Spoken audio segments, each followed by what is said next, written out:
आज की कविता बहुत खास है दोस्तों। कविता का शीर्षक है कविता का कमाल। बहुत पुरानी बात है। मदन नाम का एक लड़का था। वह अपनी माँ के साथ गांव में रहता था। माँ बेटा बहुत गरीब थे। उनके पास कमाई का कोई साधन नहीं था। फिर भी मदन दिन भर खेल कूद में ही समय बिता देता था।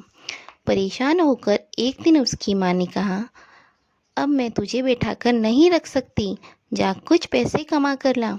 मदन घर से निकल पड़ा। वह गहरी सोच में डूबा था कि कैसे पैसे कमाए। अचानक उसे ढंडोरा पीटने की आवाज़ सुनाई दी। सुनो सुनो सुनो, दरबार में कवि सम्मेलन हो रहा है। सबसे अच्छी कविता सुनाने वाले को 100 अशर्फियाँ पुरस्कार में मिलेंगी। मदन चौकन्ना हो गया। 100 अशर्फियाँ? यह तो बना बनाया अवसर है।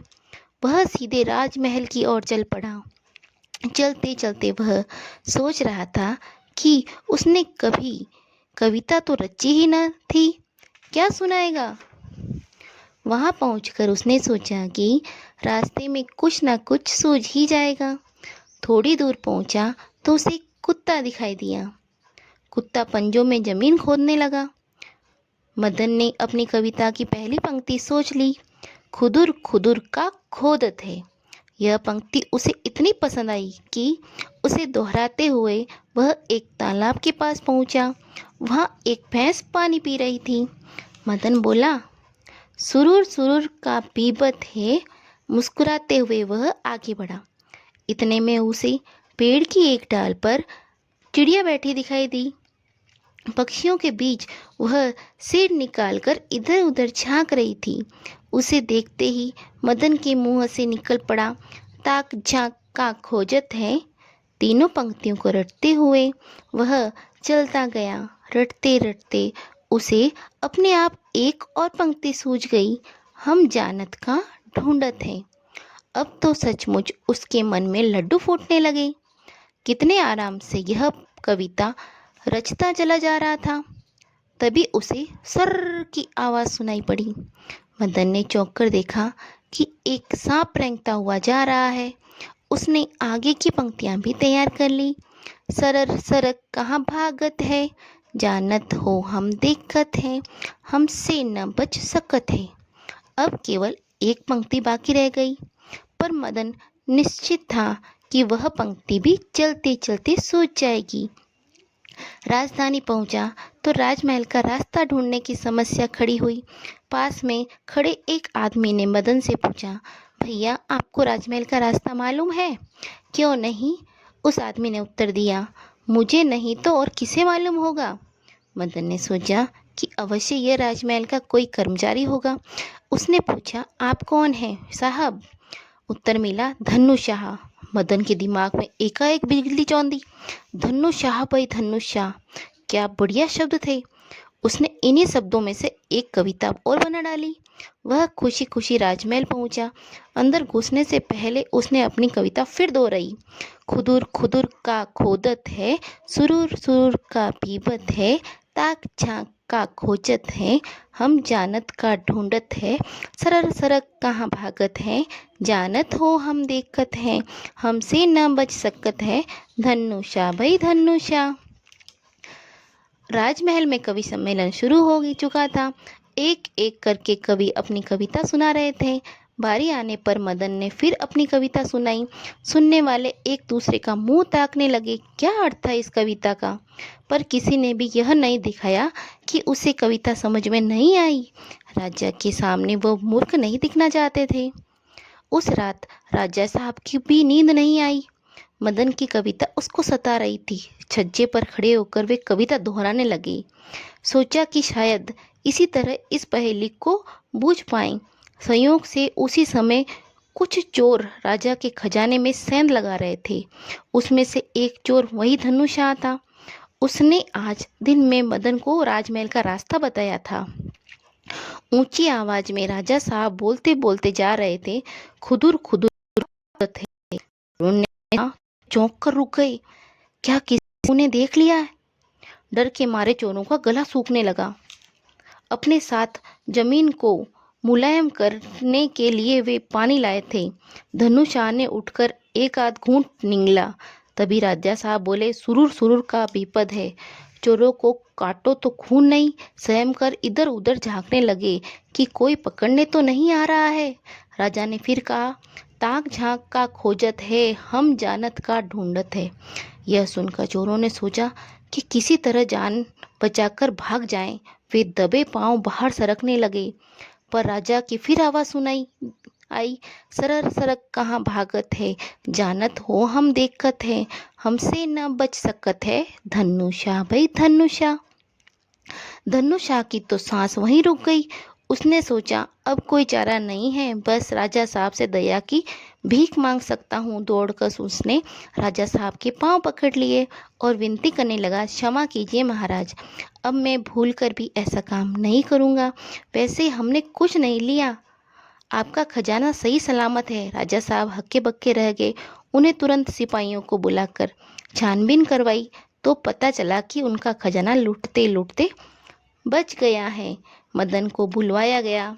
राजा ने शाबाशी देकर कहा, यह कविता तुम्हारी ही कविता है, यह सब तुम्हारी कविता का कमाल है। मदन को सोने चांदी से मालामाल कर दिया। वह खुशी खुशी अपने गांव लौट आया। अब उसके पास अपने और अपनी माँ के खाने पीने के लिए पर्याप्त धन था।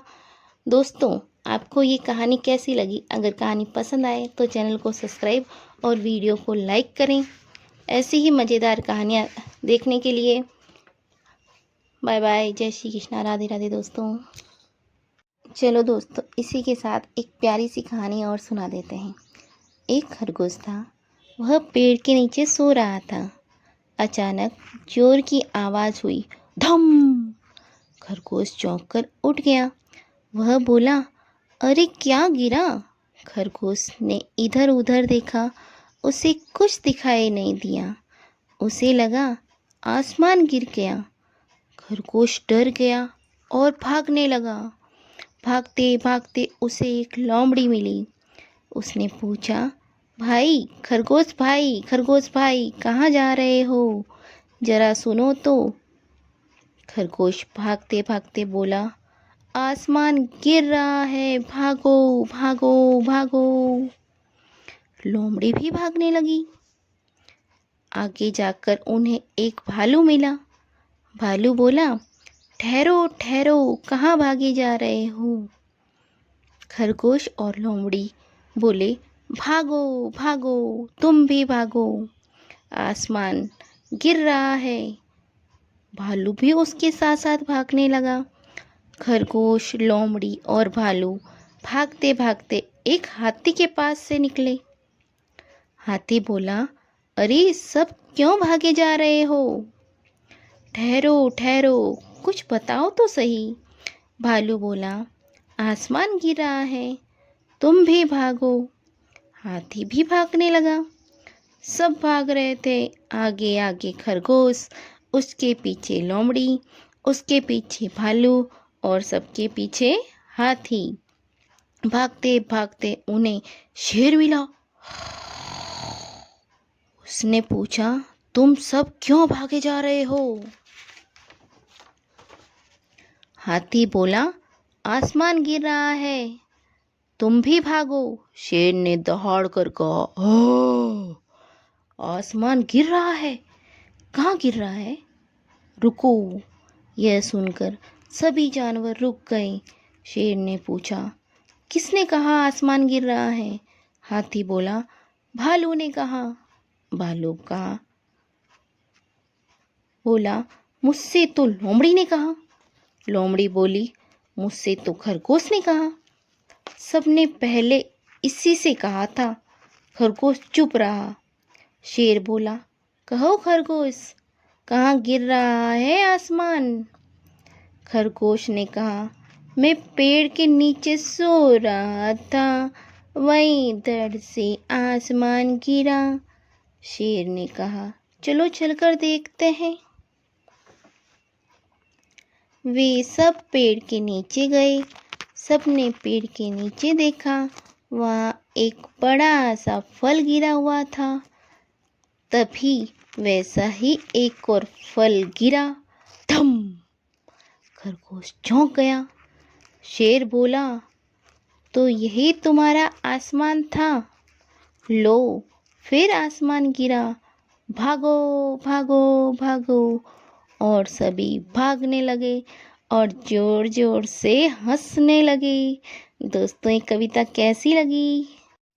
अगली नेक्स्ट कविता है बगीचे का घोंघा। बहुत पहले समय की बात है। एक बगीचे में एक घोंघा रहता था। जानते हो घोंघा कैसा होता है? बगीचा बहुत छोटा और सुंदर था। घोंघे ने अपना सारा जीवन उसी बगीचे में बिताया था। उसे बगीचे के एक छोर से दूसरे छोर तक पहुंचने में पूरे 2 दिन लगते थे। इतने समय तक वहां रहने के कारण घोंघा जमीन का कोना कोना पहचान गया था। पर कभी कभी घोंघे को लगता था, इस बगीचे के बाहर क्या होगा? कैसी होगी बाहर की दुनिया? बगीचे की दीवार में एक छेद था। घोंघा प्रतिदिन उस छेद को देखता था। उसे याद आता था कि उसकी माँ उससे कहा करती थी, वहाँ कभी मत जाना। वह दुनिया हमारी दुनिया से बहुत अलग है।